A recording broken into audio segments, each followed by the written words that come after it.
In today's episode of the Pathway Presents podcast, I'm with an interesting guest here today. I'm with Philip Hatcher. He's the head of marketing at Sprout. And definitely Sprout is a very interesting company that we're going to be diving in here today. They are doing some very interesting things in the health technology space. And today we're going to be learning what they exactly do, who they're serving, and how Philip thinks about growth for the company. So Philip, welcome to the show.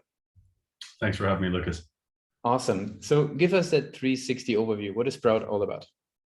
Yeah, so Sprout is a health tech company that enables organizations to provide health and wellness to their populations. And that's delivered in two ways. So on one side is one product, which is Sprout at Work. This is a corporate well-being solution that allows organizations to improve the health and happiness of their employees, giving them kind of a central wellness hub. And the other side of our business with the Sprout Open Health API, which is access to this suite of features available to consumer brands. So we have customers in insurance, in retail, and banking, all using health and wellness features in different ways to engage their populations. Gotcha. Okay. So could you walk us through how an organization would be using Sprout? Like what would be sort of the key things, the key tasks that they would be sort of, solving with using the platform? Yeah, so on the Sprout at Work side, the corporate well-being solution is delivered to organizations across pretty much every industry. It's grown pretty dramatically during the pandemic because of the influx of the hybrid models and the remote working models. So really that solution acts as a central hub to enable well-being. So individuals are onboarded, they complete a health risk assessment, and then it gives them some real-time feedback on here's where you score compared to individuals of your same age and biological sex, and here's what you could be doing to improve your health and the health risk scores kind of associated with that. Mm-hmm. And then on the Open Health API side, that is really the suite of features available on the Sprout at Work product, but delivered via API to organizations across any industry. So in that case, we have organizations in, for example, insurance that use our health risk assessment to augment their premiums underwriting.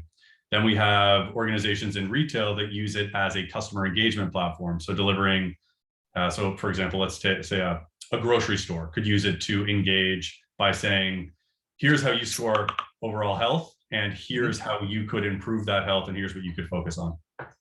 Okay, that makes a lot of sense. So, okay, a couple of different use cases, two different products. Maybe let's dive a little bit into sort of the more recent product, Sprout Open Health's API. Maybe give us a bit of more context, like why did it emerge specifically in the times of the pandemic, and sort of what do people keep on using it for? Maybe to give us a little bit more in-depth information on that one. Yeah, absolutely. So during the pandemic, the health and mental health especially get pushed to the forefront of the conversation for a lot of organizations, and not just for their employees, but also for their customers and individuals looking for more value from the organizations that they do business with. And this emerged actually from organizations coming to us, looking at ways that they could leverage some of the features available in our Sprout at Work solution, but in a different use case.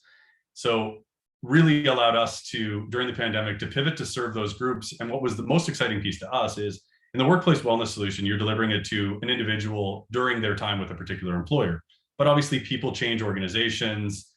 You may be there for a contract, somebody goes on a mat leave, and you want to make sure that these individuals have continued access to these platforms, which would only be the case if the next organization they join have that program available. In the Open Health API side, organizations are delivering it to their customers, and they're really making health and wellness features and functionality available to a more broad population, but for a longer period as well. Yep. Okay, that definitely puts some light into this, and also the reasons why it emerged. I would be curious, how do how the different people that are picking up, the different individuals within the companies that are sort of raising the hand and say, we need Sprout, how do they actually get to know about you guys? Sort of what would be the typical client acquisition channels that you guys are leveraging?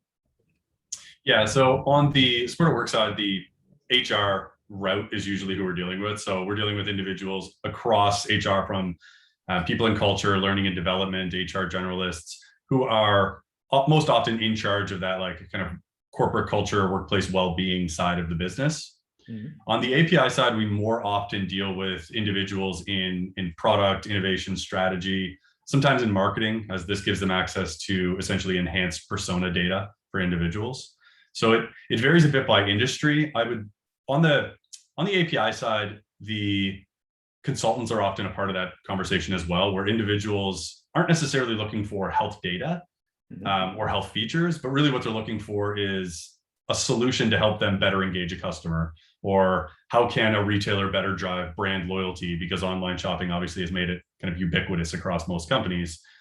It's often looking for those solutions to those types of challenges, and us presenting health data and health features as a neat way to solve that. That's a little bit different than their competition. Yep, makes sense. As a marketer, how do you think about the website at the very moment? What role does it play in sort of the buyer's journey of somebody getting started with Sprout? Yeah, the website for us very much acts as home base. So everything's driving back to it because we're building everything inside the HubSpot environment. It allows us to track from front to back across the entire customer journey. And the valuable part of that is, one, we can ensure that the touch points are relevant so that automation can help, but that it's not overly automated. But the website really acts as that central hub for educating them. So sharing content like case studies and white papers, but also allowing them to navigate that journey themselves. Most customers today do a significant amount of homework on their own. And we want to make sure we're meeting them at the right point in the journey and not just overwhelming them with emails and content that maybe isn't delivered at the right time. So it's as I'm sure you know, it's a continuous balance back and forth to find that the right volume of content to support them. But the website really acts as that hub for us. Makes sense. Typically, the marketers on the show, they're very critical. They have always a very critical eye on their own website. Like, where do you see sort of the current strength of the website versus where do you see sort of the biggest room for improvement? Yeah, I'd say the current strength in the website is the data collection. It allows us to meet users where they are in different places in the site and give them different pieces of content based on where they are. I'll say that's always an area for improvement because we continue to generate new pieces of content. We also continue to learn from which pieces are moving individuals through the journey and when and what pieces are they touching. At the same time, I think our website, with the launch of the API, we've learned a lot about the industries that we hadn't really thought about to start. For example, insurance, which has come to us in a much larger volume than we had anticipated. I think the need for us now is to start to tell those stories more broadly on the website. So the website needs, I think, the next round of updates from the data that we've learned over the last couple of months. Yeah, interesting. Okay, cool. So we learned a little bit about the product, how you guys are thinking about growth. I'm curious because you mentioned you're going to be sort of, improving the page as well. One question that I always like to ask marketers is, how do you typically go about, finding out why people don't convert, right? The conversation emerges a lot on the podcast that there is obviously a lot of traffic, but not everybody's converting. Like, how do you think about figuring out why people don't convert when they're already on the page? Yeah, and I think one of the biggest challenges with converting and collecting data on the website is individuals are all at different stages in the journey, and they're not necessarily looking to give you information to collect a little bit more information about your business. I think truly breaking it down with that top, middle, and bottom of funnel concept so that you're not asking too much of a consumer before you're giving them a lot of value. And I think for us, we've spent a lot of time evaluating which pieces are truly worth someone giving us that information, and being critical ourselves to say that, would you give away all of this information about when you plan to buy or what your approximate budget is when you're in the middle of the funnel? Probably not. So that's probably not something we should be asking of a customer. Yeah, no, makes complete sense. It's quite interesting because the last couple of shows there was a lot of conversation about changing the website, revamping the website, redesigning, and continuing to do that. How do you typically decide, like, what actually needs to be changed on the website? When you deep dive into the data, like, how does the process look like, figuring out what actually needs to be changed? Yeah, I mean, it's definitely a continuous process, I think, for us and for every organization.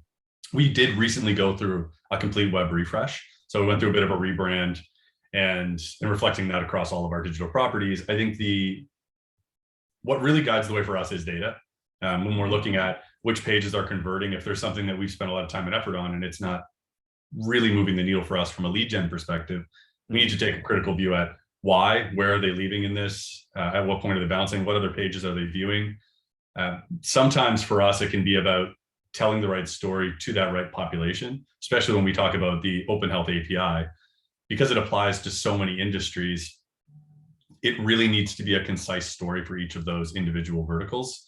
And I think that's a continuous evolution for us. And I think as we learn more and more about the challenges in each of those spaces, making sure that's well represented on the website and in the content that's going to be supporting those individuals through that journey. Mm-hmm.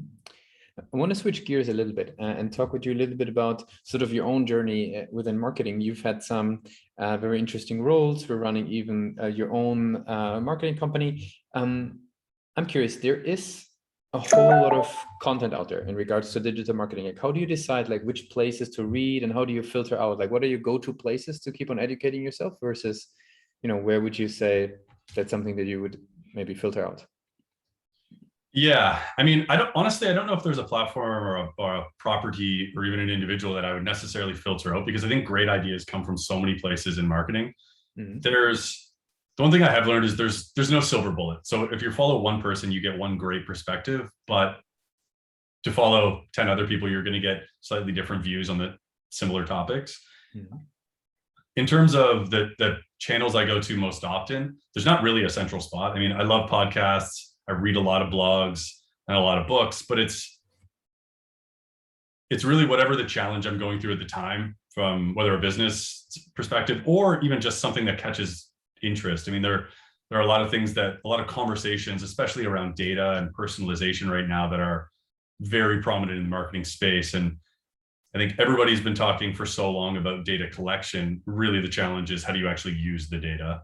And I think that's where I've spent a lot of time looking in the last really year or so, is about the utilization of data and the business intelligence you can get from it. So I spent a lot of time looking there, but not really in one central spot, to be honest with you. I think there's so much great content out there. On the same side, there's also a lot of really generic content out there. So I think sifting through as much as you can, and just continuously learning. The marketing space just continues to evolve. The platforms and features and functionality continue. So just staying on top of it as much as possible. Makes sense. Since we're slowly coming to an end of the interview, we'd love to jump into our rapid fire questions. Are you ready for those? Yeah, shoot. What's the last book you read? The book I'm currently reading is The Half That's Never Been Told. Mm-hmm. What's one single thing that your company is focused on the most at the moment? Growth. Throughout the pandemic, the focus on the API growth.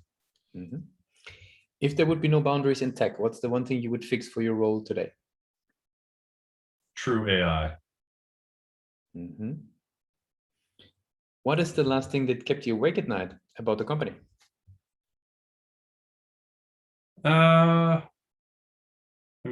Lead gen. It's always a challenge.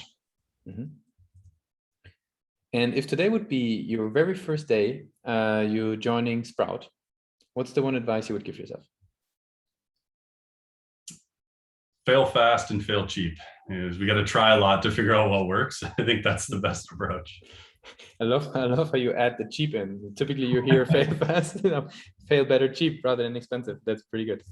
Very cool. Philip, I really appreciate you taking the time today and gave us an insight about Sprout. I want to give the last word to you. What is something that somebody should remember about Sprout if they forget everything else that we discussed today in the interview? Yeah, I would say regardless of the industry you're working in, think outside the box in terms of what data can help you solve problems. I think for us, we learn more and more about industries where health data can be solving problems with customer experience and challenges with loyalty and engagement. I would say just think beyond traditional responses to solving those problems, and how health data can play a major role in that. Thanks a lot for being a guest on Pathon Presents. Thank you.